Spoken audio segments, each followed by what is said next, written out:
Yeah, okay. Here, well, I go put this on him. Here, test it first. Okay, let's test it. Well, we need to wait until like 30 seconds, I guess. Yeah. It's on mic, right? You see any levels? Yeah, it's going up. Oh, actually? Oh, nice. It's good. It's good. Yeah, put this over there in the crowd. You know, buzz. This is good. This is good. Alright, I'm changing solutions.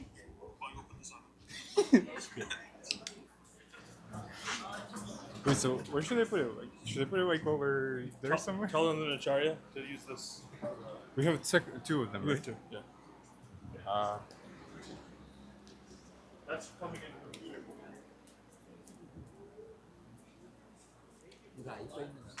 So you should use this mic because Okay. that mic.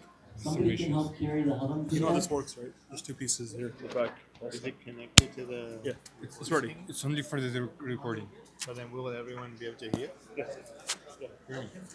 Yeah, but he still needs that one so that we all can You hear. can just either put this on the mic itself or put it on the I'll put it. Somebody helping out the The front other one door. is buzzing for some reason. I don't know When why. you walk outside the front door, walk backwards. Just put it on the steps so the flame doesn't get This too one low. is. I'll give you a second to catch you. Wow. China Shing Dave, everybody.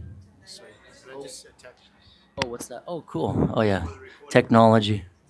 It's pretty awesome. Thank you everybody for coming. Tell me when you're ready, and I'll get into it. I think the fan we can turn off now. It's pretty annoying, this noise. Yeah. Havan Band. Panka, sorry. I said Havan. This is what happens when you drive 17 hours. The brain is not working. And then I have to go now, drive back tonight. I have one more program. And then I have to leave Wednesday for Singapore, late Wednesday night. The brain is little karab. So, wow, what an awesome day to do a Narasimha Havan on Lord Shiva's day, right? I was in the morning with my good friend Shamsundar Prabhu from Jersey, Central Jersey Temple. And we went to one, I think it's the Swami Narayan Temple. So it blows my mind how clean their temples are.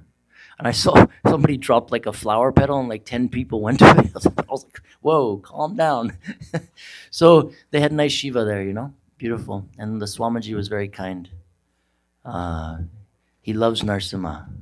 So Lord Shiva, in my travels, you know, now I've been traveling. This will be my 30th year. I started when I was 15, doing my love and research for Narasimha. And then this is 30th year, and today 1,482 temples I've seen with my own feet. But there's a lot more temples because of, thank God, of these horribly amazing things, technology. Google Maps, created by Indians, if you don't know. So every day I'm getting every month, thousands of messages. Swami, have you seen another temple? Because now everything's available. So I'm creating an app, and there's just under 5,000 temples we have. There's way more Narasimha temples. And obviously, I probably won't get to see all 5,000 because I'm, getting older. But now this technology has allowed all the Narasimha enthusiasts to come together. So this will be coming out this year. But nonetheless, 1,482 with my feet. And every time I go, I don't expect to find. This last trip I was there, in December, I was just going to meet some of the big wigs of India in the government, and also these podcaster people like the Joe Rogan of India. So they interviewed me about Narasimha. It's fascinating, And I went there just specifically for these things. And also I, sneak to a Hobalam and, go to some of my favorite temples. And I was renovating my 512th temple with my own money. Nobody ever asked. Help me. No, one guy helped, but at the last temple. So I was going, and then I found 4 new temples, And And I'd driven these roads hundreds of times, but before they weren't roads, they were dirt roads in Andhra, Telangana, going to Tamil Nadu, cutting through. Just a little while ago, they weren't nice highways like now. So a lot of new things are popping up. So I keep finding these temples. And every time I find one, the doors are open or the key is somewhere there. So you can, open the door and go inside and touch his feet. Take the nectar, right? Like I'm doing a tour in July to Ahobilam and many abandoned temples. And same in November. Many devotees are coming. I said, you're crazy. You go to India for a holiday or visit the parents. Whoopee-doo. How nice and boring that is. Why not do something really amazing? Get more personal with God. Come and touch his 1,500-year-old deity, his lotus feet. Put your head on his feet, massage his feet, men, women, children. Come do this, and then you'll see what an awesome vacation is. Because you'll take this energy back with you, right? And take it. And when you deny yourself, this is like offending God. All those years, I touched thousands of deities. At first, I was like, oh, I shouldn't do this. I'm not qualified. But he's right there. Abandoned, left alone, the deity. So then finally, I was like, no, I got to do this. I need my fix, my coffee in the morning. Right? Everybody wakes up, has their chai, coffee. They need their fix. My fix was like the next temple, his energy. Because all the devotees that worship that idol, that deity, God knows their potency. Rishis, yogis, yoginis. I wanted this. And now, in the contemporary world, things have changed a lot, as you know, in India especially. But we won't get too much into that. But for me, it's changed in a good way, because before was crazy, crazy tapasya. I was sleeping in the jungles, the caves, the mountains. No, there was no nice car ride, Now I can rent a car. Little comfortable. Still the traffic's crazy, but at least in the car I'm not breathing in the bus smog in my face, like craziness like before. So my main objective is to help devotees establish their relationship with their Divine Father and Protector, right? And it is said by our own Srila Prabhupada and his guru and his guru's guru, and the list goes on, that you cannot just approach Radha and Krishna. I'm sorry. You can't. If you have envy and jealousy and pride or any anarthas, good luck. Right? But sometimes we like that. We want to go from level 1 to 10. But you have to, who gets you to level 10? Free of the anarthas. Narasimha. That's why he's so important to us. And it's a very, very personal relationship. Krishna's our friend, but he doesn't need us. Krishna loves us, but he's detached. Krishna has no enemies, right? He loved Duryodhana and he loves the Pandavas. So there's some high level bhav and bhakti we need to attain him, who is Narasimha, Krishna Narasimha, the gopis call him Narasimha Krishna. So we can get there through Narasimha. But it's difficult because it works on our internal envy, jealousy, and pride. But the example Prahlad gave, he after he killed Hiranyakashipu, nobody could approach him. Look at Lord Shiva, the prayers he offered that are in our Bhagavatam and all the Puranas, the Upanishads, the Vedas. Lord Shiva's prayers are unbelievable, right? Brahma's prayers, Devi Lakshmi's prayers, and they all knew, especially Brahma and Shiva, that Prahlad would be the only one to pacify. Lakshmi was a little sad. She didn't know this aspect of Bhagavan because he appeared without her on his chest. It's the first, here we have her, the carver put, but the incarnate, when he appeared, he did not appear with Stri. It's the only incarnation that didn't have her. And so unrecognizable. And then she immediately understood, oh my God, only the bacha can go. And Prahlad went fearlessly. Shiva and Brahma didn't fear him. Shiva was just like, my lord, this is not you. You have given me this job of Tama and Raja, anger, destruction. Please, kindly, some of your devotees are a little worried you're going to eliminate the whole universe. Please calm down. Thank you for showing us this magnificent form. Prahlad started walking, and Narasimha's breath was so calming. It went from aggressive. When we're really pissed off, we're seething. It's natural. But then someone calms us, and then we're, okay, let's come back down to earth. Let's get off the murder platform and come back to peace. So Narasimha, Prahlad came and he picked up the bacha, the beautiful boy, and put him on his lap. Can you imagine? And Lakshmi immediately is sent into ecstasy. Her hairs are standing on their end. Shiva is in ecstasy. Brahma, all the devatas, they're like, oh my God, I was never able to sit on your lap. What about me? But this boy. So Shiva's praising. Look at this. No envy. Shiva has no envy. Look at this boy. And then Narasimha's crying on him. And then he hugs him. He hugs him. And then he kisses him. Some of the translations say he licked him. Some of the translations say he licked, but others say kissed. I think kissing makes more sense. But anyways, Prahlad's covered in his father's blood. And in ecstasy. And the day Shiva is continuing on in his prayers. Look at this. I'm getting ecstasy from seeing your love for your devotee. And then it goes on like this. And then more prayers. And then Shiva, Nrsimha and Prahlad left. And then Brahma and Shiva followed. Many places in India, Yadgiri, Dharampuri, Matapali, Vadapali, Vedadri, Mangalagiri, Simachalam.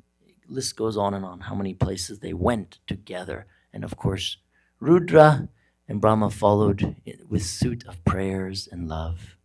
Because Shiva always wants to be with Narayan. They're one and the same, but not the same. This is the problem. Everyone thinks same, right? It's like saying milk and curd are the same, right? Or paneer and curd or milk are the same. They're one and the same, but different. Bhagavan manifests him for a reason, because he doesn't want to get involved in the Tama and Rajagun. But Narasimha was the exception. And this made Lord Shiva fall in love with him more. And then he offered the mantra Rajapada Stotram and many other beautiful prayers. And in my travels, I would always see at Narasimha temples a little lingam. So I would see, have any of you seen the book yet? You've all seen the book? Yeah? This is the second book. So if you can get a copy today, I have like 6 left. Please take one, because I don't have any more left. I sold out, 3,000 copies. So take advantage. It's an unbelievable book. This has the story of Shiva chanting the mantra Rajapada Stotram.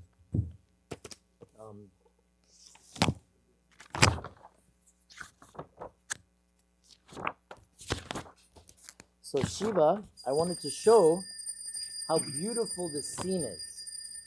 You can see maybe she can ring the bell a little less. You see the painting? Shiva is in the middle, and Nandi is behind him. Next to Narasimha's lotus feet is Nardrishi. Behind him is the Saptarishis. So the Saptarishis, they're the original yogis. They created the asanas, not Patanjali. Patanjali's in the lineage of Prahlad. He reestablished the yogic traditions. So the asanas were created by the Saptarishis because Narasimha loves when you do heavy tapasya. Prahlad Maharaj said this. Easily obtainable. Because look, he appeared for who? Not just Prahlad. What did Hiranyakashipu do? Tens and thousands of years of tapasya. He did 10,000, And Brahma came and said, yes.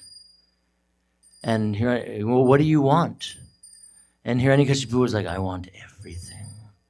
And Brahma laughed and said, you cannot, you've only done 10,000, imagine 10,000 years of tapasya. And then Hiranyakashipu said, who has done the most? And then he doubled that. And then when Brahma came again, he was humbled. Brahma didn't even do that much tapasya. And then before Brahma could say, he said, now you will give me what I desire, which is immortality, which that's when the conversation started. I'm not immortal. Nobody's immortal. So Lord Shiva was in a place called Maravante, which is in my first book. After he came back, he saw a man in his bed. This was the Bacha, Ganesha. Imagine coming home. There's a man boy in your bed. You don't know because you were gone. But the boy grew so quickly because one day where Shiva was 10, 15 years where Parvati was. So immediately chops the head. Mar gaya. Now Shiva doesn't just do what he wants. He also follows Sanatan, the rules. So he had to do tapa for killing a Brahmin.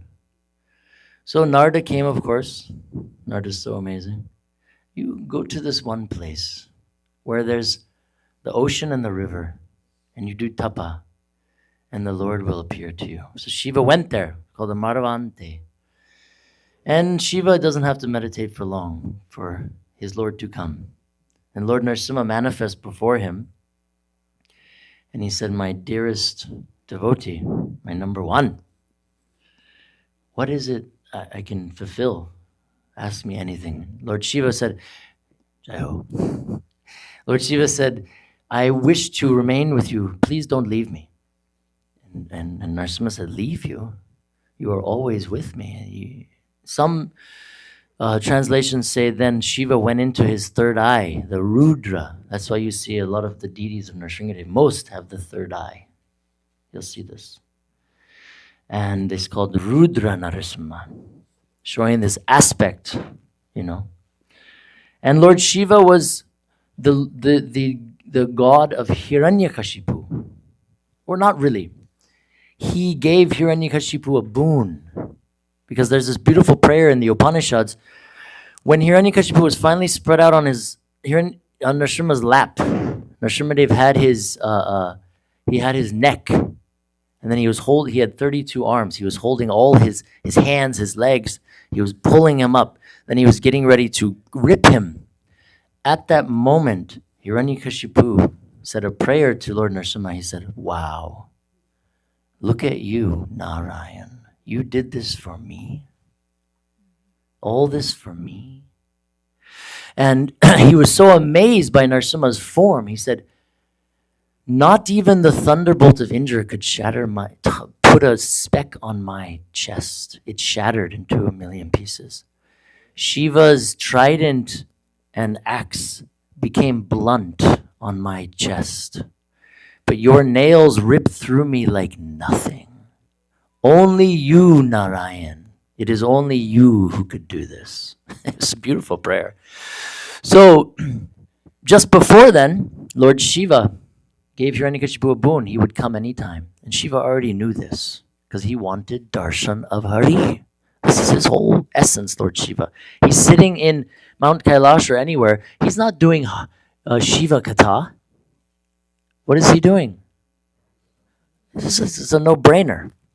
All the yogis and rishis are coming there to listen to not Shiva Katha. He's not talking about him and Parvati or Ganesh or the Devatas. He's talking about Hari, Narayan, Govinda, Krishna, Damodar, Vasudeva.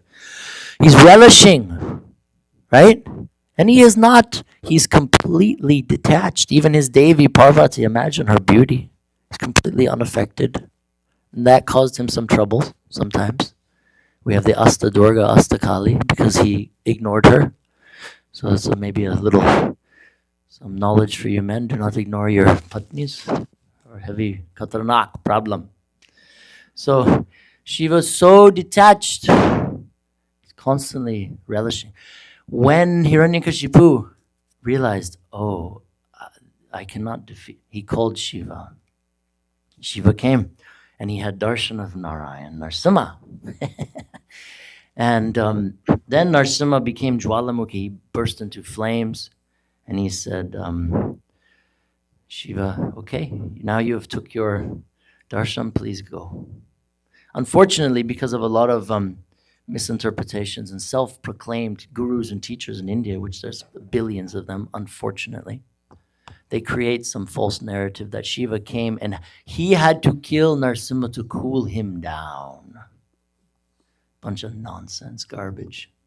Anyone with a brain knows this is nonsense. But anyways, so Shiva had his darshan like he always does. He had Raslila darshan, right? He's always there. So in my travels, every single temple, I'm like, there's always a Shiva lingam kind of outside under a tree, but always facing the entrance, kind of the front entrance. And then in my research, I've come to understand either Ramanuja or Madhva, not Adi Shankara, who was a devout Narasimha worshiper, not Shai. He worshipped Shiva, but his main Kuladev Ishtadev was not Shiva, it was Narasimha. And that's why he initiated 10,008 sannyasis into the Narasimha Mula mantra. There's no mention of Shiva. Narasimha Gayatri he gave them. Ugram Viramaham Vishnam Vadranakaya. This is all that he gave them. He didn't give them his own personal Shankaracharya Gayatri. Narasimha Gayatri. So, all these temples, Madhva, Ramanuja put a Shiva there to show the Bhakta always wants to be with his Lord. And at first I was like, this is odd. Why is it always? But then as I dug deeper with the academics and old tablets, which so many are destroyed because of the Mughal invasion, I came to understand that this is the reason. Harihara, he always wants to be with Narayan. He always wants to be with Krishna. He always wants to be there. And we can learn from Lord Shiva that he's very merciful, Lord Shiva. So is Ganesh, right? Ganesh was blessed by Lord Narasimha. He carries Lord Narasimha's padukas. He also carries a shalagram around his neck, which we have here.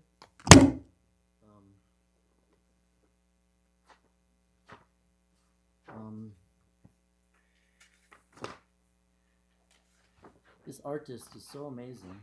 Anuj, his name is. Sorry, this book is so much heavier. The first one is 190 pages. This 505 pages. So look at the. You see Ganesh? See what he's offering Narasimha? His favorite food there.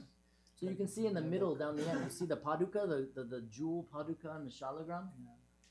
So Ganesh said, "My Lord, give me a boon. I always want to be with you. That's all I want." Narasimha said, "Yes, but you have a job. You need purpose." Ganesh had no purpose. He was depressed. Narada again told him, meditate. Hari will manifest. So he gave Ganesh he also can remove obstacles.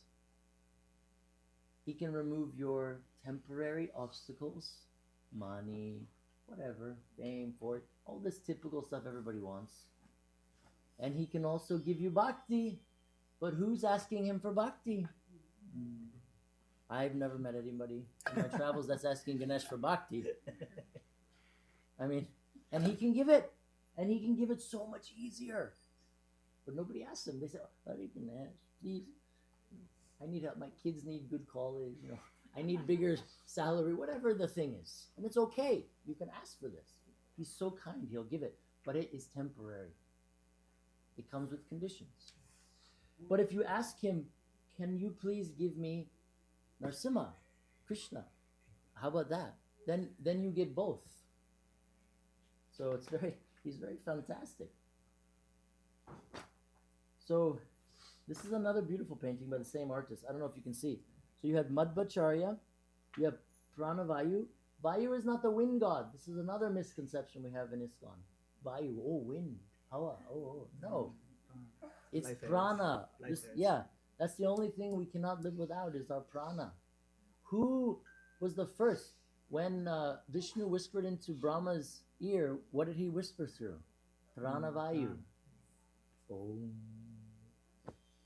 So there's Pranavayu. His two children are Arjuna and Hanuman. Hanuman is crazy Narasimha Bhakta.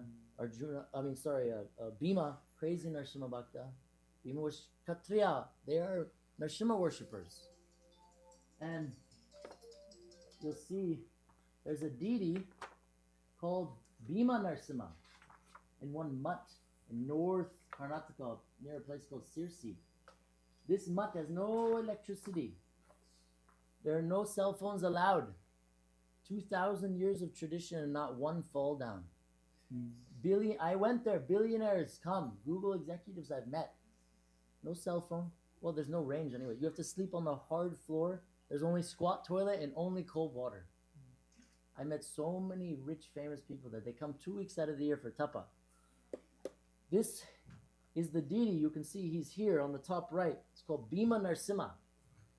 They say Bhima worshipped this deity of Lakshmi Narasimha on the top right. But obviously this is not the original deity, because if you know metal, in about 100, 150 years, this deity, the metal, it droops like glass. So they replace them.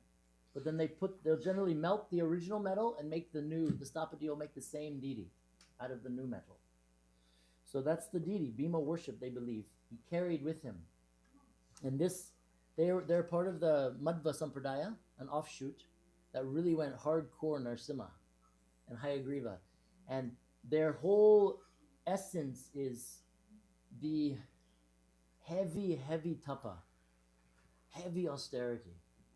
And I was talking to these guys I met in this month. I was like, where are you guys from? They're like, oh, New York, San Francisco, LA. And I was like, what? I was like, what are you doing here? They're like, oh, our family's been coming for 500-600 years.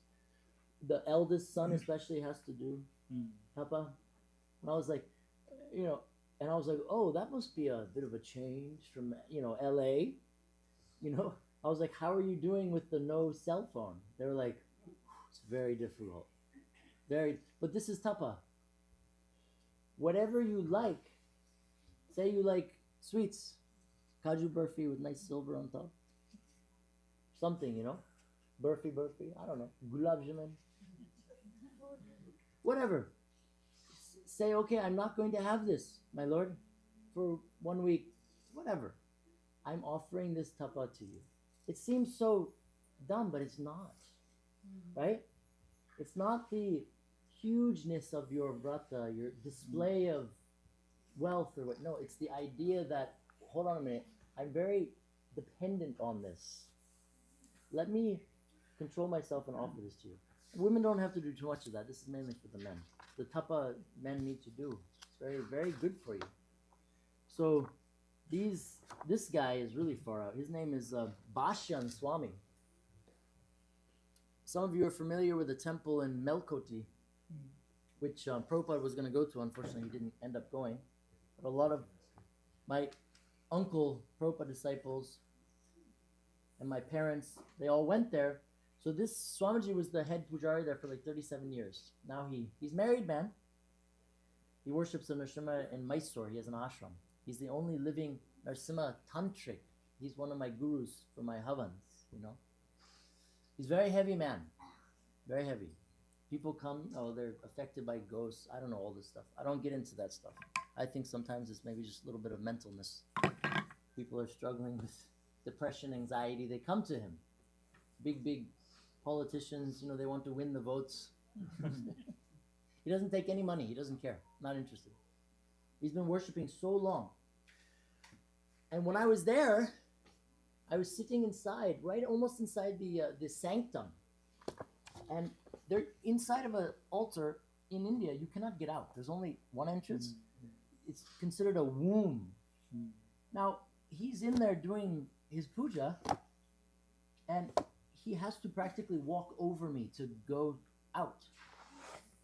And then I look up, I said, where's Swamiji? Oh, Swamiji's gone. I said, Swamiji's not gone. He's maybe behind Narasimha. No, Swamiji's gone. I said, you people crazy? But again, I didn't have much sleep. But he was this happened to me a lot in my travels. Some weird experience, you know. I'm like, how is Swamiji gone? Like, there's like not even a foot to pass by, and I'm looking right at Narasimha. Where's Swamiji? Oh, it's gone. And then after the Abhishek, we went to his house, and he was just there sitting, you know, like nothing happened. I said, Swamiji, you were at the temple. We were supposed to have some. You were supposed to give me some burfi prasad. Where did you go? He said, oh, I had to go to the house, some work. And I was trying to get out of him. Like, is there like a door underneath behind Narasimha? Like, maybe you kind of you know this famous guru Kripalu. I knew him very well. I won't get into too much about him, but anyways, he was very knowledgeable. He had a photographic memory. So he had a secret door. He would go under to his big mansion behind the house. He would disappear. And but I found it. When they weren't looking, I snuck on the altar. So this is the deity he worships, Rashchan Swami. So very special devotee. And he's not into fame, but he doesn't give a nothing. So amazing soul, you know. So, you know, this book is a very fantastic opportunity for you to bring Narasimha into your house and have his darshan. Like, have Paduka darshan, touch his lotus feet. The 2,000-year-old deity. They believe Ram also was in this area. This area is mentioned in the Ramayana and all the Puranas. And stone cannot get this old unless it's over 1,500, 2,000 years old. It becomes almost like petrified glass. It's very interesting. And when you touch it or, you know, ping, it's almost like a ding. It's very interesting. So, and then all the prayers and all the potency of, imagine all the devotees who's touched his lotus feet. That's why I say you have to get the nectar. You have to take advantage of him. And that's why I'm telling you all, if you can come on any of my tours this July or November, come. Stop making excuses. Because pretty soon, these deities, like I renovated this temple, my 512th temple, 2.5 weeks ago. Where are you? Patanagiri. It's finally done and protected. Yeah. Cost me, 5 lakh. I put all solar, no running electricity is nonsense. India has so much sun. And we had to dig a new well because the water should come from the well for Abhishek. You know, a lot of people were encroaching on the temple's property. You'd be shocked how Hindus will steal the temple's land and leave the temple in ruins like garbage. These evil people. So luckily I know some big police chiefs and, so we had to get some heavy stuff going, put a big, huge boundary wall, fixed up the house, and paid the Brahmin 5 years in advance salary so the puja goes on. So that's my 512th temple. And now this is my last 513th temple. This is Hulalu. This one I'm having a lot of trouble with. And then I'll probably have to retire. I'm getting too tired of fighting in India. Because I have to fight. You imagine, I'm a white guy. I have to fight to renovate a 1,500-year-old temple. And if I ask I know a lot of many billionaires in India, millionaires, if I ask them, oh, hey, they're like, what are you doing? I'm like, oh, I'm renovating this temple. And, oh, can we help? I was like, sure. Like, here's the budget, break down, everything's there. Pay the fence guy, pay the solar guy. Well, yeah, here's 1,000 rupees. Cheapskates, and they're millionaires. But if I bring new iPhone, latest iPhone, which in India sells for a lot more than here, they immediately have the cash. Or they ask me, oh, we need new iPad, we need this, we need that. Or if you come into India and you go into every airport now, unfortunately, first thing you walk into is the liquor. Right when you come out. And this is not cheap. Some of those ballers are 1-2 lakh. And they're all there shopping, ready, spending money like it grows on trees. But if you ask them for some help to renovate a 1,500-year-old temple that maybe their ancestors worshiped, they have no money. So that's why I tell you in the yagyas, put your energy, don't be a cheapskate, and talk, right? And at the end, now that you're going to come, touch his lotus feet, right? And then you can touch the stone. This is from the pillar in Ahobilam, Narasimha Manifest. Lord Ram put his feet there. Krishna, Madhva Ramanuja Shankara, so many acharyas. You can touch, you can rub, pass it around. And then I'll put the shitari on your head. Leave some Lakshmi Dakshina here for Narasimha. Also, if I wasn't married and didn't have a kid, I wouldn't give a crap about money. And I miss the old days when I didn't care about money. But I have a kid. And I have someone else that I cannot get in trouble. So if you want to help, I'd be grateful. But most importantly for me is if you want to buy a book, I have 6 left. I can sign it for you. But I have to get rocking and rolling in about 15-ish minutes. So I'm glad Nilamani Prabhu hit me up for the yagya. It was last minute. I'm so glad. Because I wanted to do in the new temple, but I drove by it. There's a lot of, you can't get in there. So hopefully this temple keeps pushing. We have to get it done. We're getting old. And I was telling them, hopefully we'll get a big deity. This is going to Singapore ISKCON on Wednesday. I'm taking it. Yeah. And the Utsava. So thank you for everyone's attention. Come touch his feet. And I really appreciate you all. Love is bhakti. Bhakti is love. Love him, and he'll take care of you. Oh. Yeah. I can give you my number. Yeah. Passing it on to Nilamani. Where's your wife's here? No, she's out of town. Oh, cool. And the kids are also. She's the grandkid. Amazing. Keep one from the book. I'll take one. Hare Krishna. So let's firstly thank Dhruva Prabhu for performing wonderful Narasimha Yagna. Jai Narasimha, Hari Bol.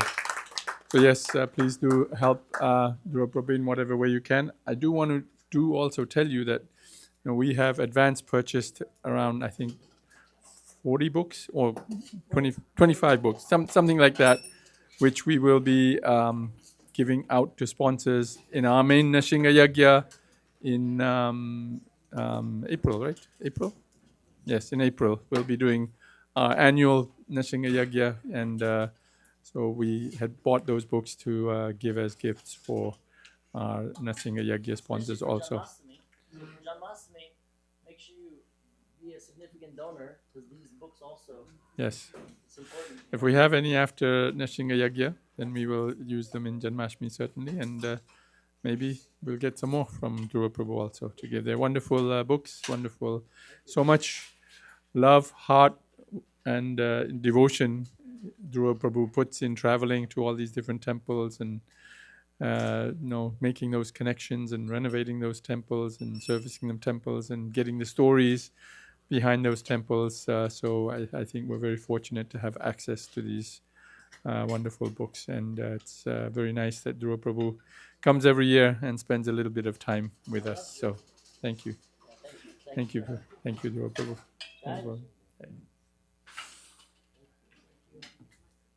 So come and touch his feet, or maybe we can do a quick.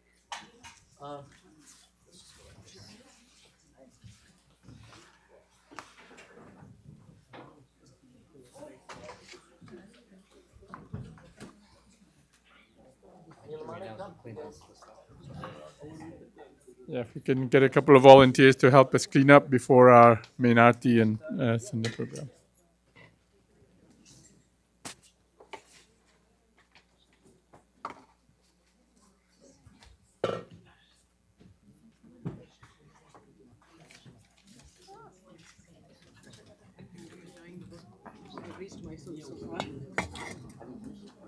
No, I haven't. I'm still in the That's such a. How are you doing? Everything's good. Yeah. Nice to see you. What is the retail for the book? 189. 189. 189. I have 6 left. So where can we buy? I have it here. I only have 6. Sure. Okay, so now I have 4.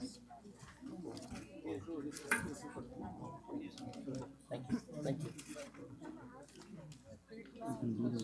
Yes. Thank you.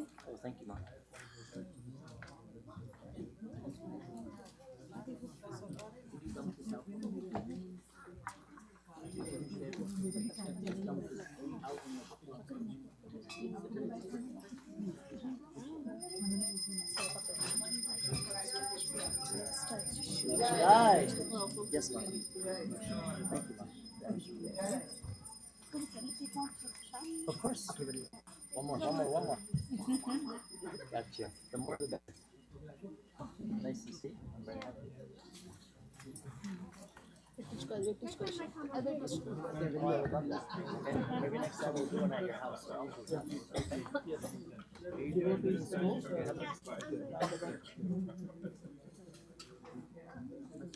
Don't forget to touch his feet.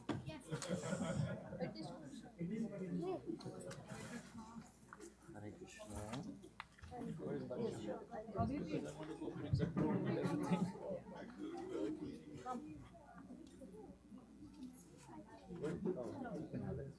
Come.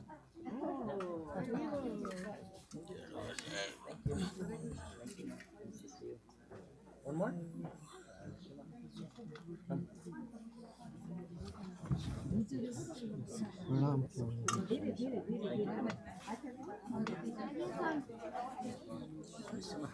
So good to see you.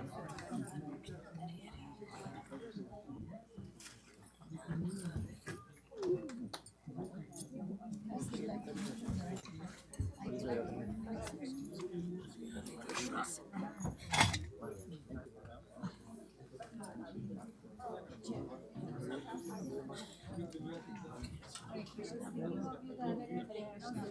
Oh, wow.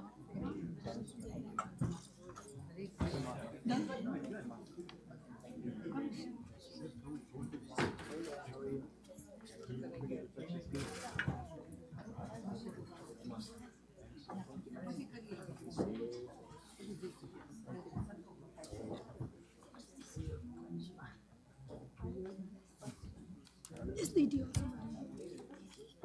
Say, just wait. Come on.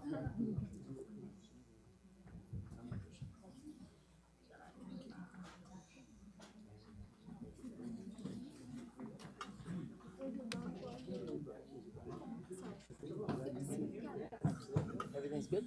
Happy? Yeah. We're trying. Good. Thanks for coming. Jack, 1 second.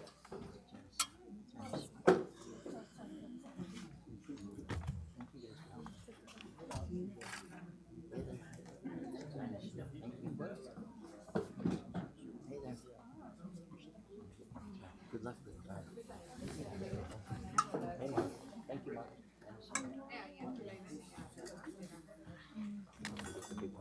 Yeah. Hey, Krishna. how are you? Nice to see you. How are you doing? Very well. Yeah. To what time? I'm leaving in pretty much in 10 minutes. And then I go to Bergen for a thing, and then I leave from Bergen to Florida. oh, you're leaving today? Just 2 days. You were here for 5 days? I was here Saturday, Sunday. When are you coming? I told them to advertise I'm coming, but nobody told anybody. Let's talk. Yeah, let's see. Everything's good. Happy? Boys are behaving. Husbands behaving. Nice to see you. Also, can we purchase a book? Of course. I have one of your numbers. I sent out Apple Pay. Or just, I don't have Apple Play, just send it on Zelle. Show me which number you have. Oh, you can pretty sure. 424. 402. Yeah, that's the Zelle. Zelle now.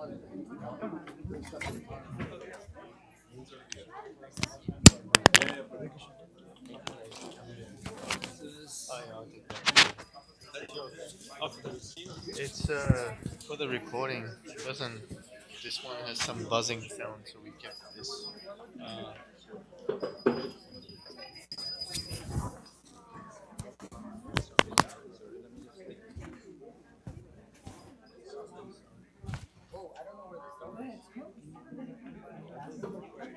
Oh, here, come out.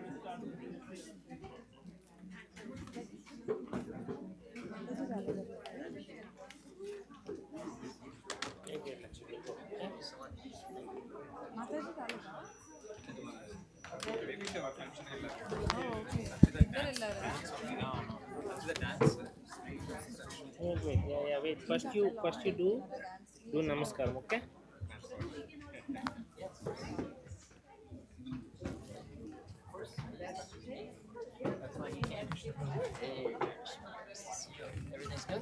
Good, good.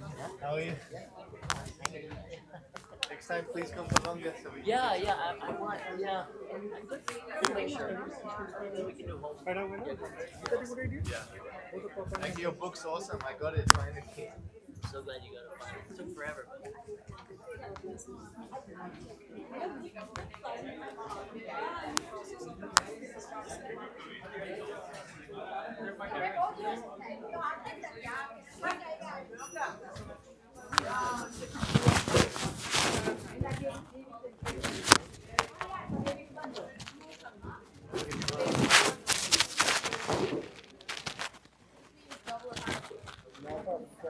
Salida got wasted on the Yeah.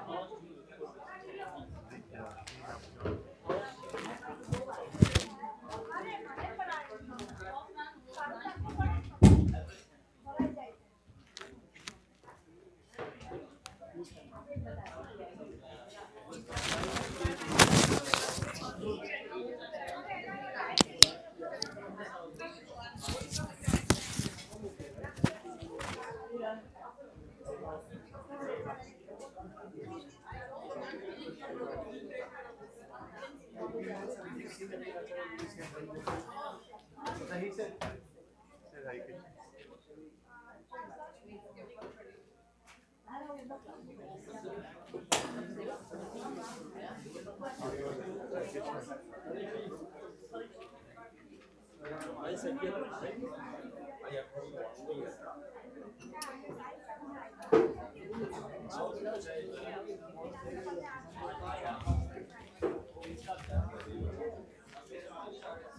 Wow.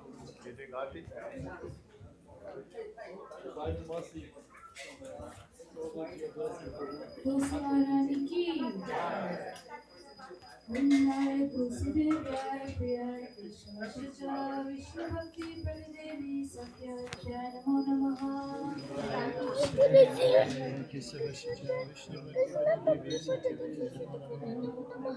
वृंदाय तुलसी देव्याय प्रियाय कृष्ण शिचा विष्णु भक्ति प्रतिदेवी सत्य नमो नमः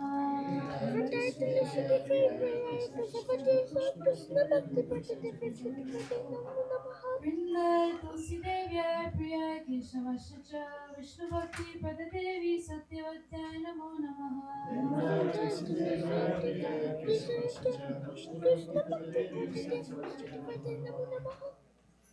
आसमान की नमो नमः तुलसी कृष्ण प्रेयसी नमो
Hare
Vrinday Tulsi Devyai Priyai Keshav Shacha Vishnu Bhakti Pradadevi Satyavatya Namo Namaha.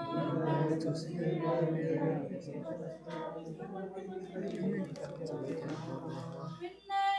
Devyai Priyai Keshav Shacha Vishnu Bhakti Pradadevi Satyavatya Namo Namaha.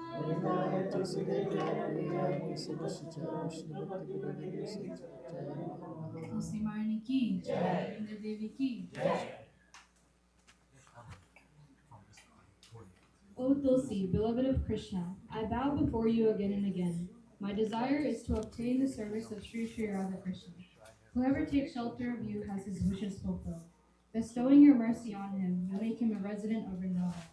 My desire is that you will also grant me a residence in the pleasure groves of Sri Vrindavan. Thus, within my vision, I will always behold the beautiful pastimes of Radha and Krishna. I beg you to make me a follower of the cowherd damsels of Raja. Please give me the privilege of your devotional service and make me your own maidservant, this very fallen and lowly servant of Krishna's praise. May I always swim in the love of Sri Radha.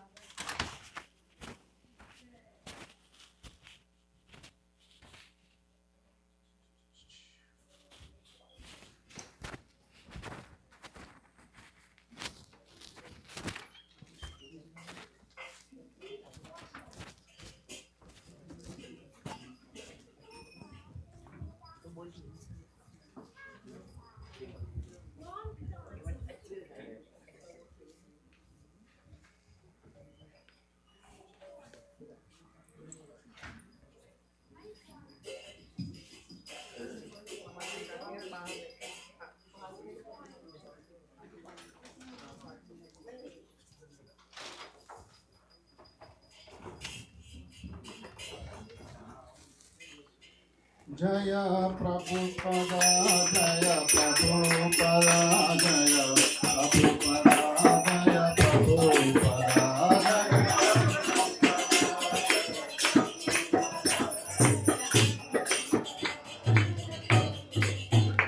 Jaya Prabhupada, Jaya Prabhupada, Jaya Prabhupada, Srila Prabhupada, Jaya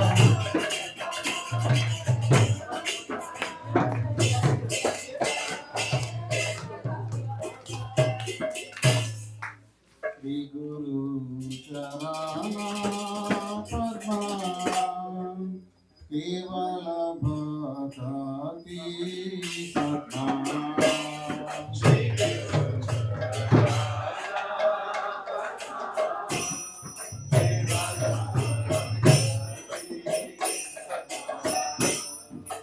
Guru Charana Padma Kevala Bhakti Satma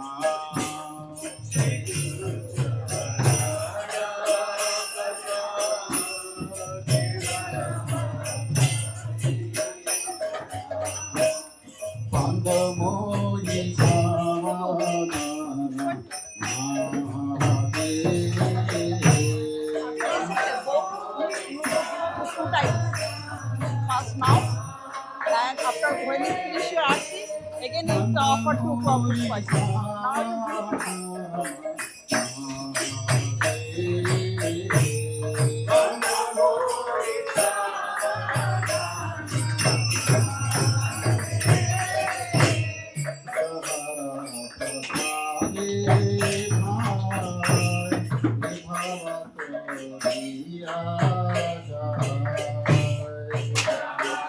blow the song, blow the song.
Krishna Mataji.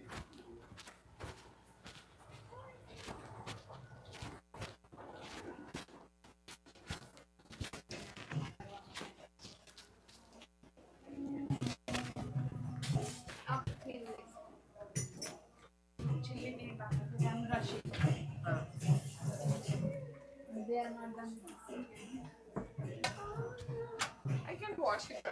No, unless you really want to do it. Yeah, I can do it. No problem. Sure. પણ પછી મૂકવાનું કઈ ખાલી એ મને કહી દો. Thank you so much.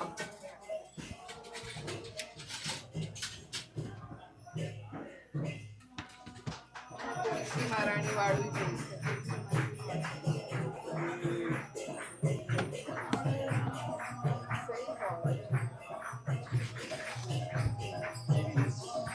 No. અચ્છા white છે ઉપર.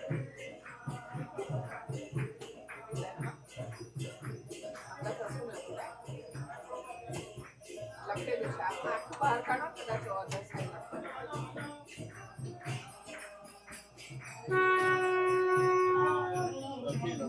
No? I thought Tulsi you just put on the shelf normally. Before long time ago. And like it's a small.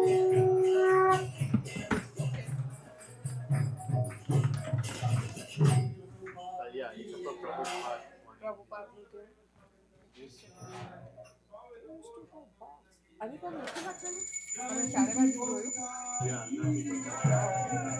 Okay તો અમિતાને કહી દઈશ. એની પર લખ્યું જો ને. ખાલી છે. Prabhupada. Maybe this is this one. I don't know.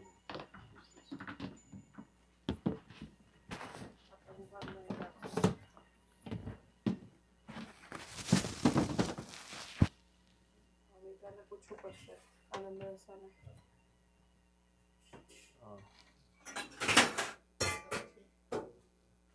I will be yelled at. કહેતે કે માગો પાછું મૂકી દીધું. પૂછી મને કોને? હમણાં કરું ત્યાં સુધી તમને જણાવો પછી એમાં હું પડી તમને કહીશ. Okay. So, Bibu got it in a couple. Yeah, of course.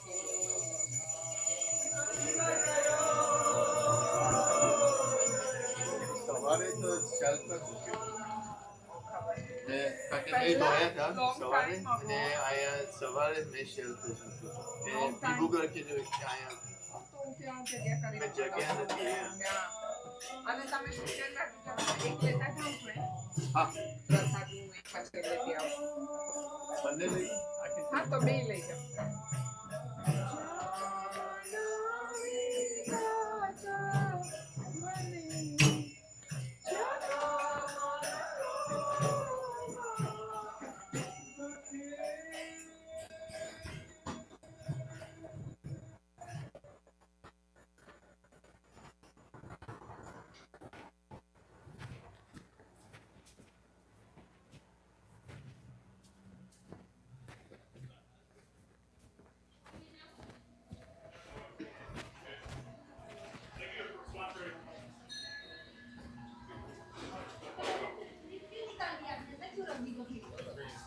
What are you putting more? Not here. Bottom one. Prabhu, bottom one. Here, sell this. Send over. Okay, keep those tables up there. Clean this one. Done.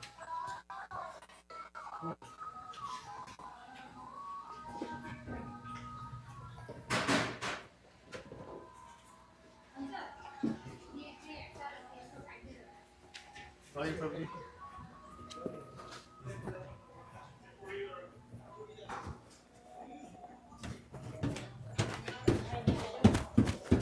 happy anniversary. Thank you so much.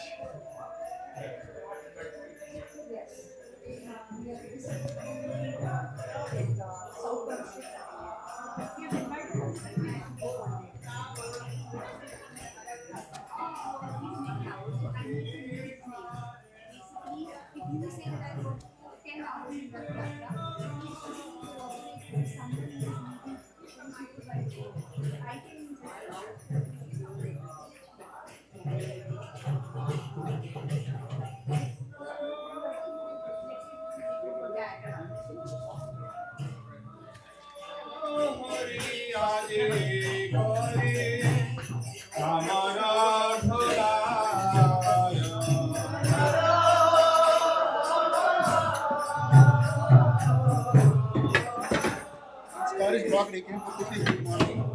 Can you see the database? If there is.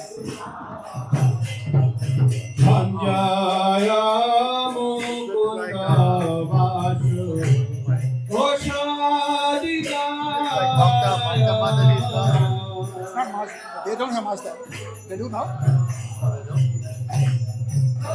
They have the Hindu. Shakho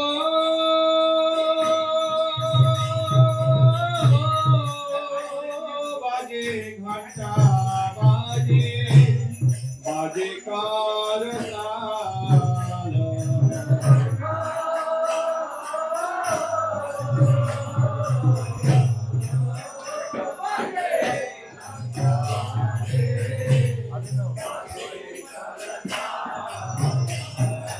Madhura Pritama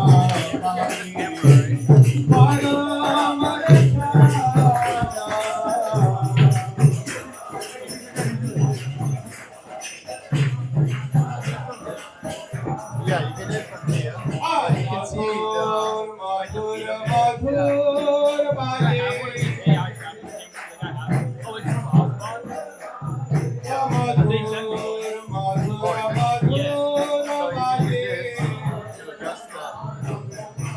Actually, we have to set the preset. So once you make it closer to the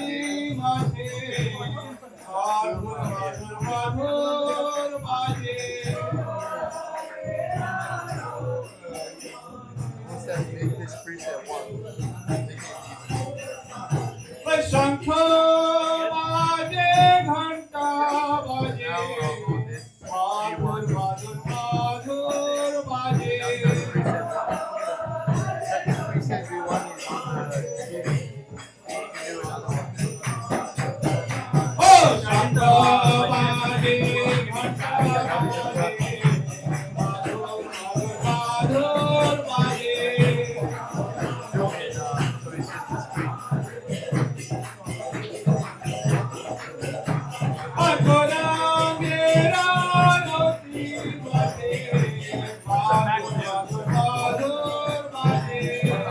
It goes pretty easy. Yeah, that's right.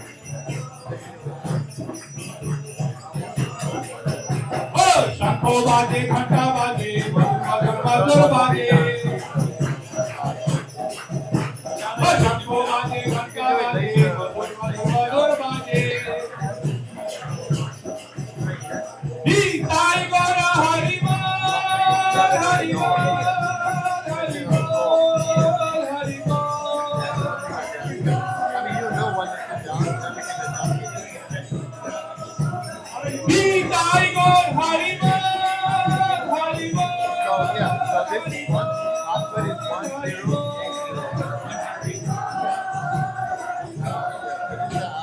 You can also get this in photo.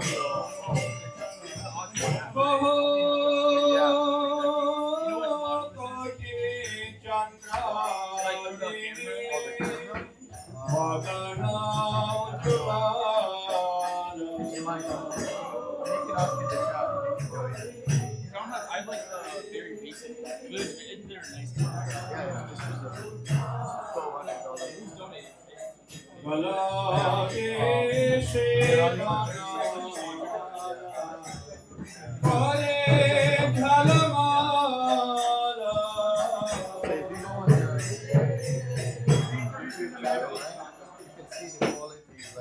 There's something wrong with that, right? They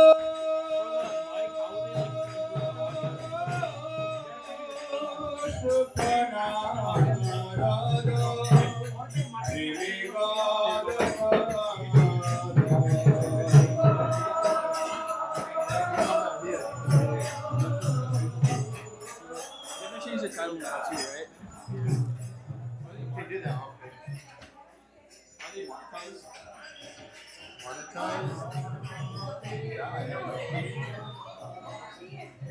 actually okay. Yeah. I mean, it's good. He was saying it was buzzing. That's why he gave me this.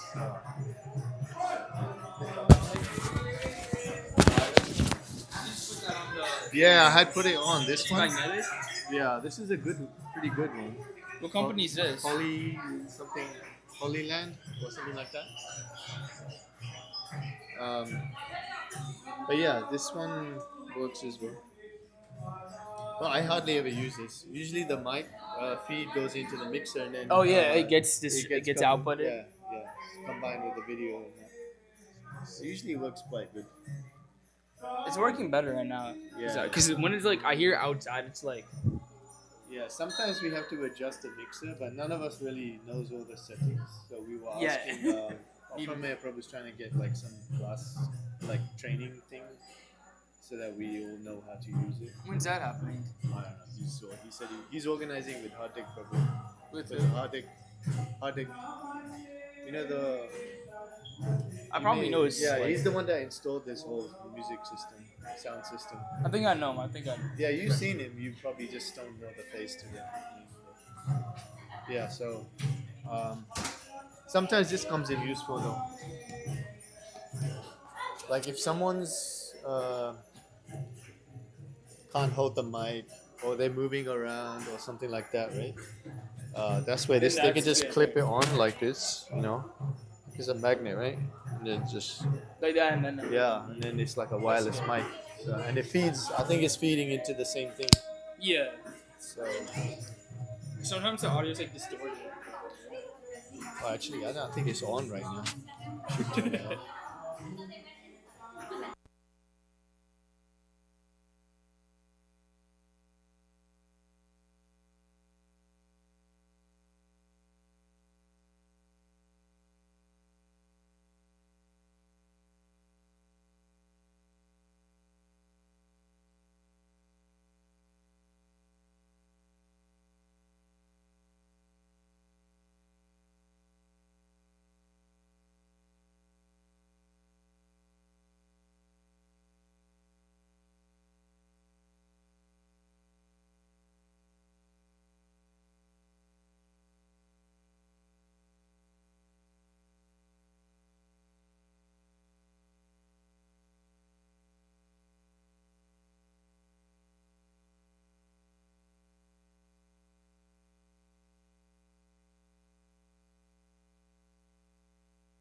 picture. And in this material world, who is the controller? Who has the designation to control the material world is Durga Devi. Okay? Because right, she's empowered to with the Trishul. She's the personality who empowered against the maintaining this Krishna house. Now, who is Durga Devi? She is Mother Parvati, and who is none other than the wife of Lord Shiva. So then, from that perspective, Durga Devi is the mother of all the living entities in the material world, and her husband is Lord Shiva. So in one way, then Lord Shiva is the father of all the material living entities, right? Now, at the same time, Krishna also tells in Bhagavad Gita to Arjuna. The recording is. Yeah, no problem. Thank you. In Bhagavad Gita, Krishna says to Arjuna, what, right? He is, what is his position to the living beings? He's saying that I am that seed-giving father, correct? But then we understand that Lord Shiva is also playing as a role of the father. How do we understand that contradiction, right? So, but we also understand that the Lord Krishna cannot interact with the modes of material nature. He clearly mentions that one, right? We just went through that part as well. So there is no way he can interact with the modes of material nature. So that is where Lord Shiva comes into the picture. So even when Krishna says that I am the seed-giving father, he's saying that through Shiva he is able to maintain us in that way. So that is how we can understand the situation of what Lord Krishna tells to Arjuna. Now, so we can understand from the creation standpoint how Lord Shiva is contributing that role. Okay. Now, from a maintenance standpoint, how do we understand Lord Shiva is helping us in maintaining? Right. One of the example is where we can understand from the whole pastime of churning the milk ocean. Right. We all know this the story of the churning the milk ocean, which is there in Srimad Bhagavatam. What happens when the milk ocean is being churned? First comes out the poison, the halal, like the Prabhu mentioned, right? When that poison came out, all the demigods and all the devatas, all the asuras, everyone was frightened, right? And they all were astonished, and then they are going to the Supreme Lord. How do we, all this poison is coming, so much of this poison, how are we going to control that, and who is going to consume that? How do we protect the whole world? Now what does Lord Krishna says to them? Go to Lord Shiva. And Shiva, without any doubt, right, without any question, why only me? Why can't others share this poison? Right? No, he didn't say that. Right? Immediately he went there and he drank the whole poison. Think about it. And then he kept the poison in the throat. And that's why his throat is like dark bluish, and he is also called as Neelakanta because of this reason. Now one may ask, why did he keep this poison in the neck? Why can't he keep it in his heart, or why can't it go inside his stomach? He has the capacity to absorb that poison, but why did he keep it in the neck? Right? The acharyas are telling that Shiva is also a great devotee of Lord Vishnu and Lord Ramchandra. So he has the Supreme Lord in his heart, and he doesn't want that poison to go across the heart. So he doesn't want to do that one, and so he is keeping the poison in the throat. So which shows his devotion to the Supreme Lord. Right? So that is from maintenance perspective. Now from a destruction standpoint, right, his main role is to destroy. Right? That is his main role. And then he destroys that, he turns into as Rudra, right, through the form of dance. Like they call us, what do you call this? Tandava dance. Yes. Tandava dance, he can destroy the whole world. Now, of course, people like girls and a lot of people are doing this dance, but when we think of dance, what Lord Shiva, or he's also called as Nataraj, right? The one who performs the dance. And when he dances, everything is, that's not good. That situation will be basically for destroying the whole world. So that way he is playing a significant role from creation, from maintenance, and from destruction. Now let us understand Lord Shiva's great qualities, right? He has so much of good qualities, and one of the primary quality of Lord Shiva is, what is that? He is a great devotee. He is the greatest devotee. Now Srimad Bhagavatam glorifies him, right? In Canto 12, chapter 13, verse 16, Nimnaganam yata ganga Devanam Achuto Yata, will follow you. Vaishnavanam Yata Chambhu, Purananam Idam Tata. Purananam, Idam Tata. So, just as the Ganges is the greatest of all rivers, Lord Achyuta is the supreme among all the deities and of all the Lord. And Srimad Bhagavatam is the greatest of all Puranas. And then among the Vaishnavas, Lord Shiva is the greatest of all Vaishnavas. So this is very clearly where in Srimad Bhagavatam glorifies Lord Shiva, and he is the greatest of the devotees.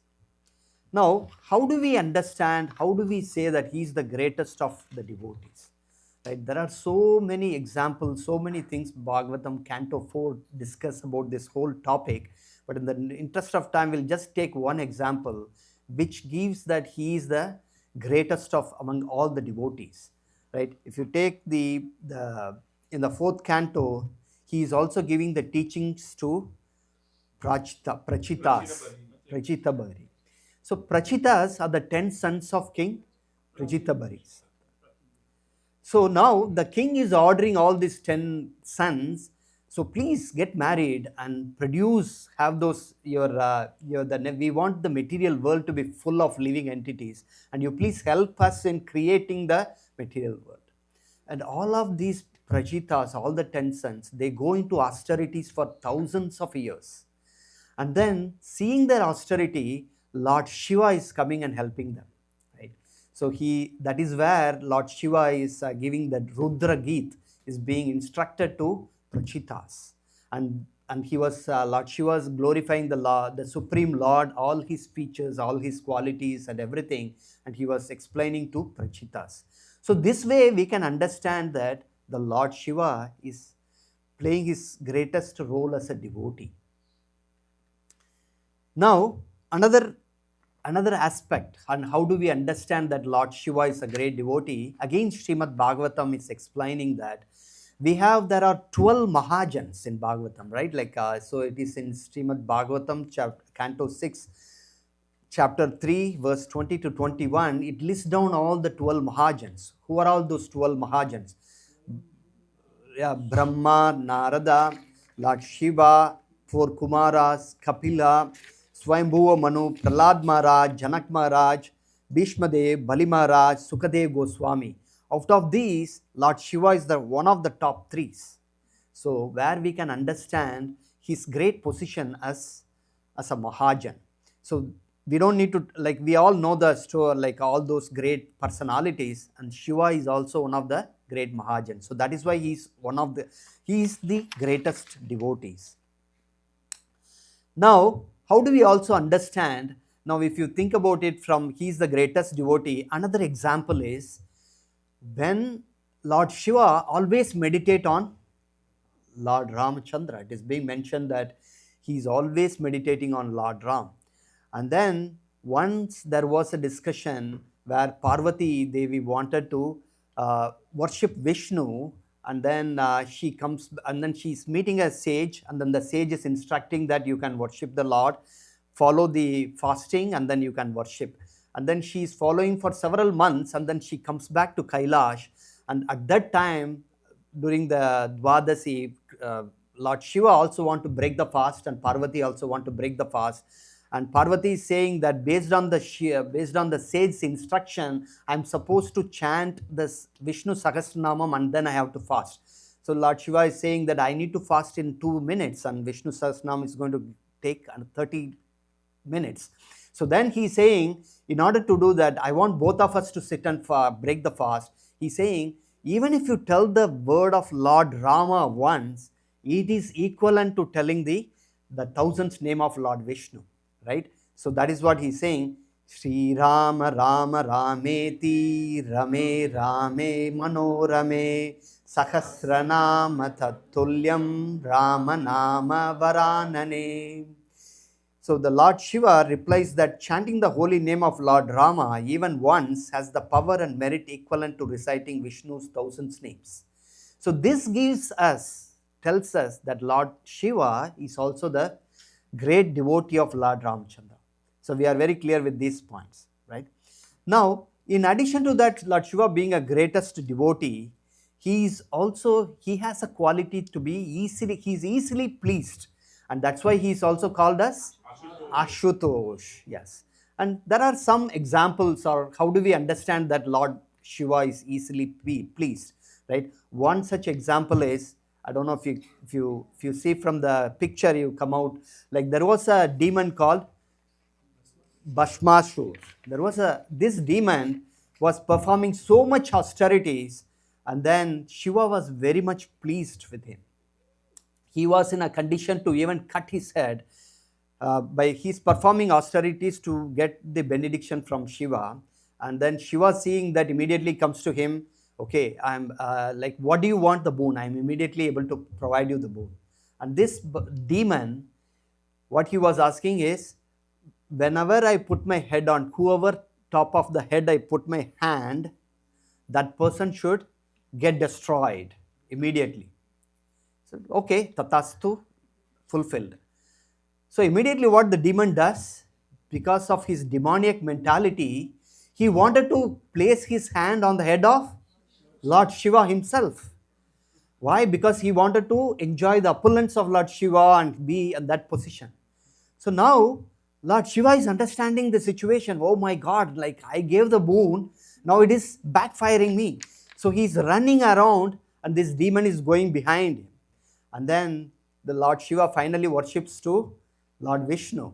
Now Vishnu, he comes in the form of a beautiful lady, and then this demon is very much bewildered and enchanted by the beauty of this lady. So whatever the lady did, the demon was following. And what did the Lord Krishna, who came in the form of a lady, she immediately kept her hand on the head. So now the demon also followed that, and he kept the hand on his own head. And what happened? It was damaged.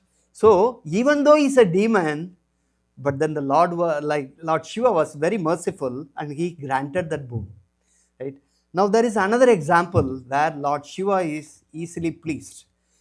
Now we all know Ravana was the devotee of Lord Shiva, right? He got various boons from Lord Shiva. Now once, and Ravana is also a demon, right? Their mentality are different, and he one day went and he wanted to lift Mount Kailash. Now when he lifted, and where Lord Shiva and Parvati are there in Mount Kailash, and Parvati is saying that there is a disturbance. Who is dare to come to Kailash and do this one? And Lord Shiva, through his mystic power, he is able to understand that it is none other than Ravana who has come there. So immediately Lord Shiva, through his no tail, like just through his leg, he just pressed the ground, and then immediately Ravana could not tolerate that pressure. He is immediately crying and immediately worshipping Lord Shiva, please protect me. And Shiva was so much angry on Ravana, demon Ravana, and immediately when he praised Lord Shiva, he was very much pleased. He said, okay, what do you want? And Ravana is saying, you should always be with me and you should accompany me. And Shiva is agreeing to that. So this way we can understand that Lord Shiva is easily pleased. Now, Lord Shiva, right, we saw that he is the greatest devotee. he is very much, he is Ashutosh, he can be easily pleased, and also he also protects the holy dams, right? Lord Shiva's, even though he's playing the security guard at the holy dam level, right? So if you take in Vrindavan, it is being said that there are 4 Mahadevs who are protecting Vrindavan on 4 different directions, right? Who are they? Gopeshwar Mahadev protecting Vrindavan, Chakleshwar Mahadev protecting Govardhan Hill and around that area, Bhuteshwar Mahadev protecting Mathura and that area, Kameshwar Mahadev, Kamyavan forest and the nearby area. So that is also is because of Lord Shiva's. So if you want to enter Vrindavan, we need to take the shelter of Lord Shiva and the blessings of Lord Shiva to enter, because he is there protecting this holy dham. Now, when we talk about these great Mahadevs, right, Gopeshwar Mahadev, we could understand the pastime. Most of you know, right, where if you see the beautifully Lord Shiva is decorated as a gopi, right, there his desire was he wanted to participate in the Rasa Leela of Krishna, and then the condition there was what? There has to be only one Purusha, right, and all others have to be gopis. So he is naturally not allowed there. And then so the gopis did not allow him, and he was instructed that if you want to enter, you have to become a gopi. And through the help of Purnamasi, and he goes and dips into Mansi Ganga, and then immediately once he dips and comes back, he's transformed into a beautiful gopi. And he enters into that arena where they are performing the pastime, and all the gopis are wondering, who is this gopi who is dancing so well? And we haven't met her before. And then Krishna is smiling and telling to Srimati Radharani is none other than Lord Shiva who has come into this arena. So that is the pastime of Gopeshwar Mahadev.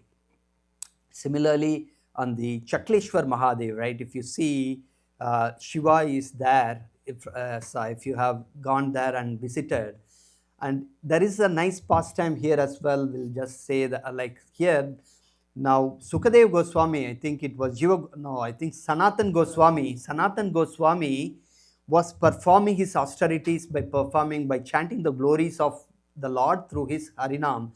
And then around that area, and he was impacted, like all these mosquitoes were biting him, right? He was totally disturbed. And then he said, and Shiva, as Chakleshwar Mahadev, he was listening to all the chantings of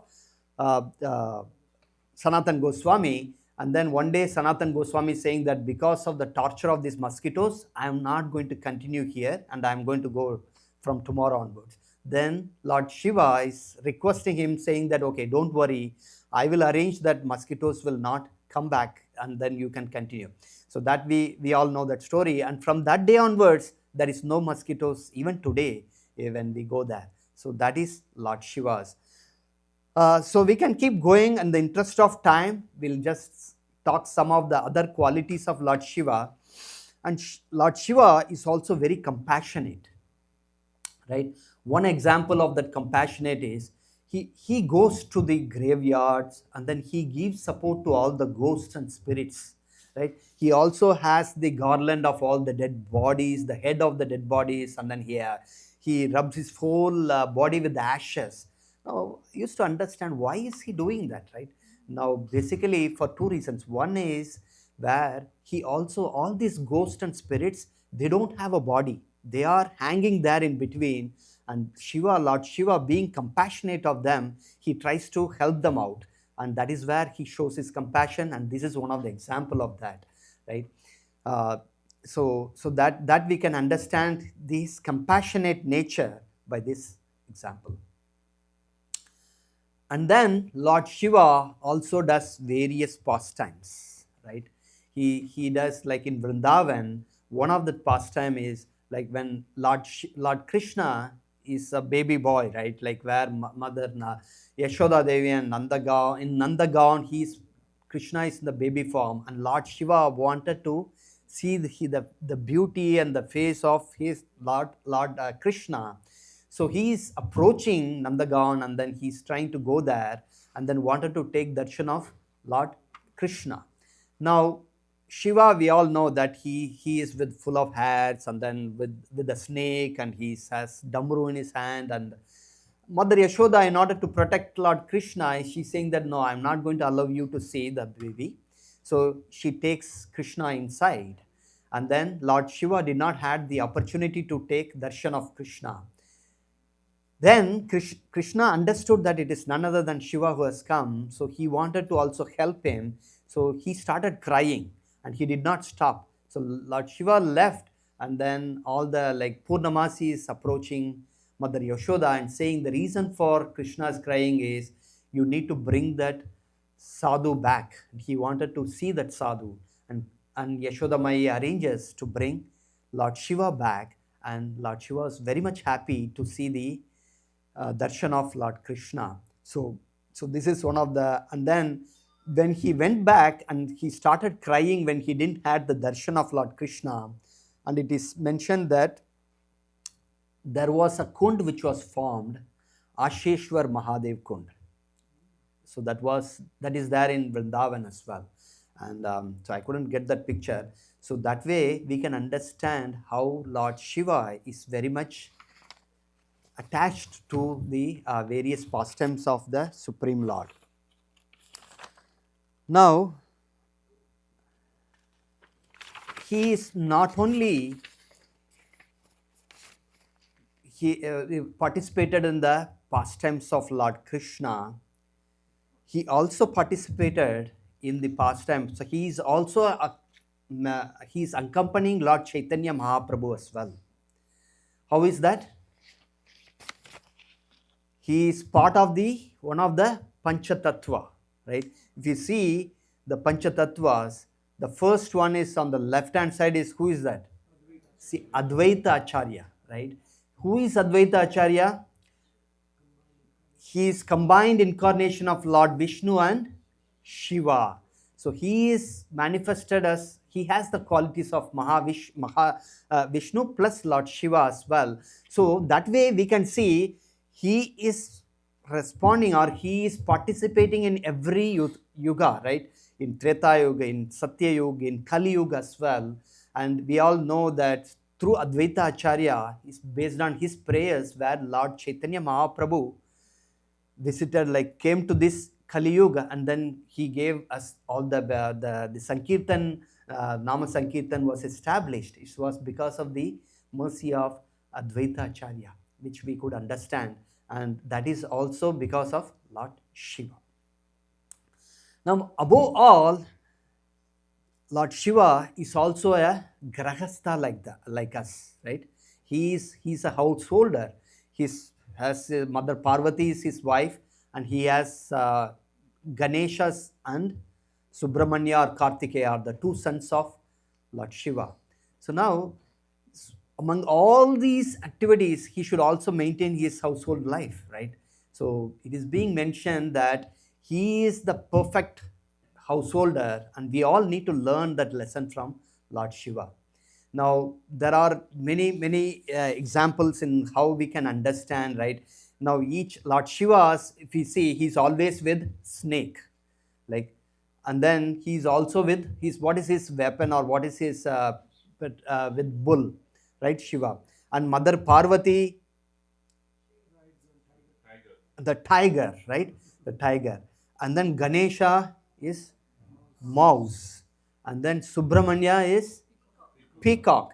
Now, if you see in the material world, all these animals, they don't work together. They see the peacock, when he sees the snake, it tries to hurt the snake, right? Similarly, when the tiger sees the other animals, the tiger is trying to hurt. But if you see, this is an example where all four of them, even though they have a conflicting nature, they are perfectly aligned, and then they are under the control of Lord Shiva and Parvati. So that's where, even though we have conflicts, but when we keep, because one of the reason why is because he keeps Lord Ramachandra in the center, and both Parvati and Shiva always meditating on Lord Ramachandra, and then the children are also follow them. So similarly, when we have conflicts and when we have the Lord in the center, all these conflicts will not matter at all. They all will subsidize, because then end of the day, they will realize that everything is centered to Krishna.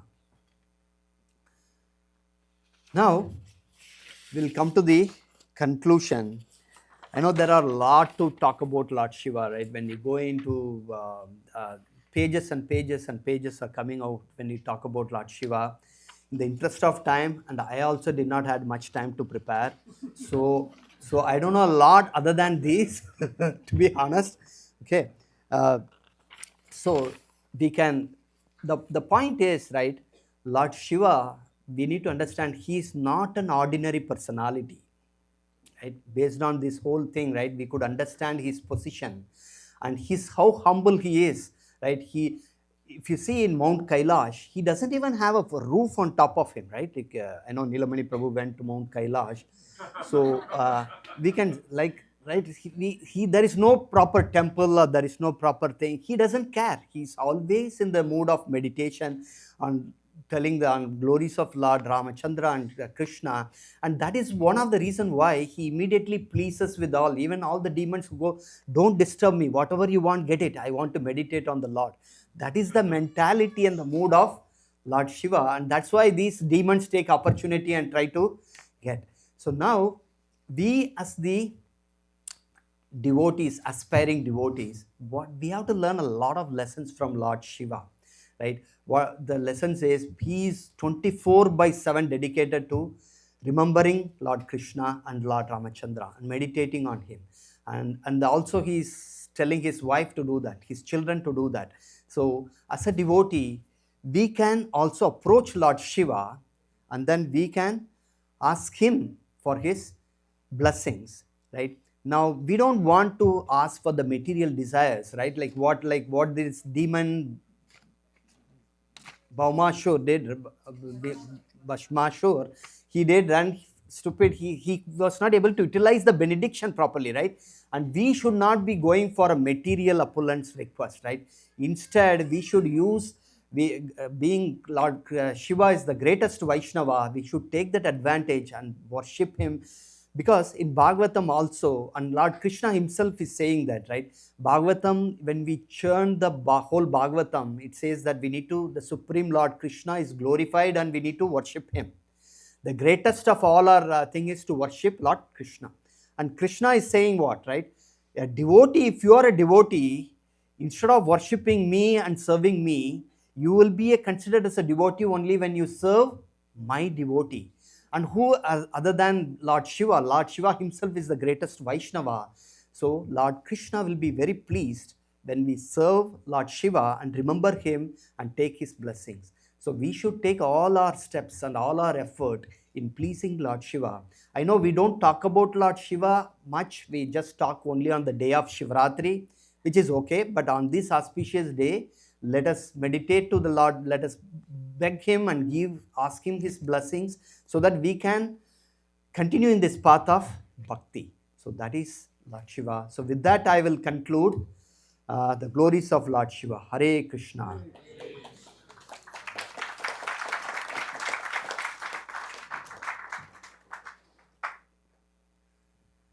So we have few more minutes. I don't know if I can answer your questions, but you can ask. So what happened on Sivaratri? What is the... Yeah. So the Sivaratri, there are multiple scriptures. I was going through that. What is the speciality on the day of Sivaratri, right? So it is being said that on the day of Sivaratri is when Mother Parvati and she is meeting Mother Parvati and where they are breaking that fast, what I was just mentioning. That is one thing. There are multiple versions which are being mentioned. So that is one. And then that is where he is also taking that Gopeshwar Mahadev thing is also coming. Some of his pastimes are coming. Those are some of the things. Is there any other reason why, what is happening on the day of Shivaratri, Prabhu? Married on the Sivaratri day. Oh, marriage also took place on the day of with Parvati, on the day of Shivaratri. Yeah, Prabhu. Very nice, summary of Lord Shiva. But there is a context, there is a context of him, we hear it many times. Even people get intoxicated in the somarasa, or another word is the bhang. Yeah? So is this something? Is there some context to why he's being, he also drank, people drinking this, in ecstasy of worshipping him, but they also drink this nectar. Yeah, yeah. See, looks like Prabhu is interested in drinking something. So, if you really understand, so Lord Shiva was intoxicated, but what was he intoxicated on? On the name of Lord Ram, on the name of Lord Krishna. He was intoxicated in the meditation of them. Right? We misunderstand that and then we follow that one, but I'm 100% sure Lord Shiva, I don't think he will be doing all those things, but he was intoxicated. He on the right mood, right? On the mood of worshipping Lord Shiva, Lord Ram and Lord Krishna. Okay. So that's my understanding, but I don't know.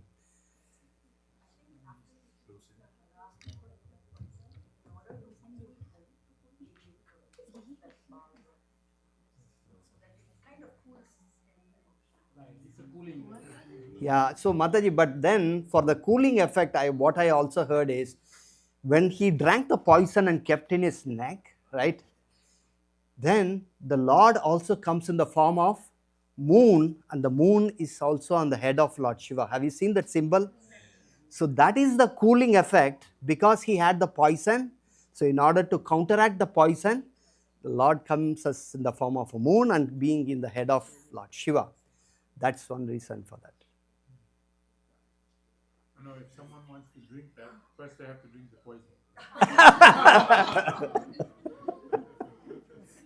Prabhu, you got the answer, right? So you have to see. You can handle the poison and you can Drink, yes.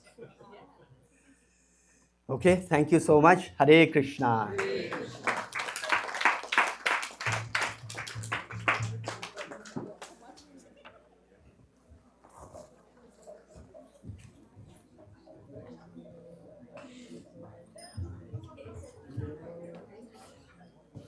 Thank you, Mohan Govind Prabhu, for last minute preparation when I start on going to Lord Shiva.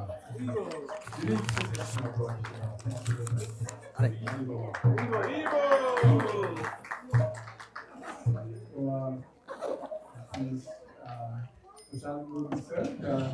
Honoring Prashad and Prashad Prabhu is repeated by 6:45 for the having a time for cleaning up before transaction at 7:15. Thank you. Hare Krishna Prabhu, thank you. Sorry if I make mistakes. That is the. I also wanted to ask you one more thing. Yeah. You give an example of everything, like how he was a devotee, how he was kind, and he's known for destruction. What has he destroyed? Because his position is to destroy. We haven't we don't. Example, okay, he destroyed this planet, or he destroyed. See, he transforms as Rudra, and then there are 11 Rudras, and that 11 Rudras perform the destruction. What did he destroy? We haven't he destroys only at the time of the cause of destruction. Destruction doesn't happen. Happened yet. So exactly. So that's yeah, I know he's Rudra. He gets angry, yeah. He can dance, but he destroyed. I know he's known as a destroyer, right? Thank you so much. In Nepal, Sivaratri is a big thing. Sivaratri, all the yogis from India goes. Yeah, exactly. They all do all this bhang and all that.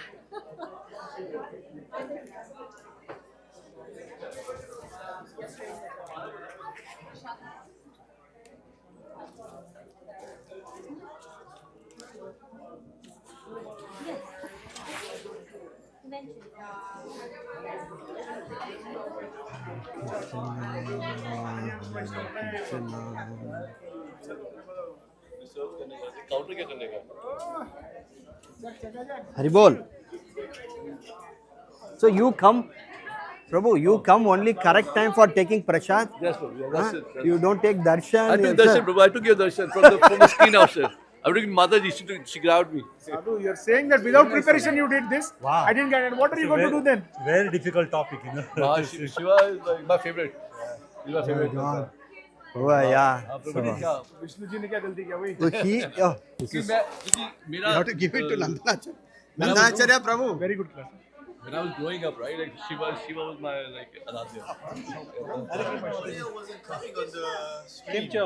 And then Mataji told me, and then I asked Nimai, and Thank you, Prabhu. so sorry, your recording won't be 100% recorded. Only after you this, then the audio will.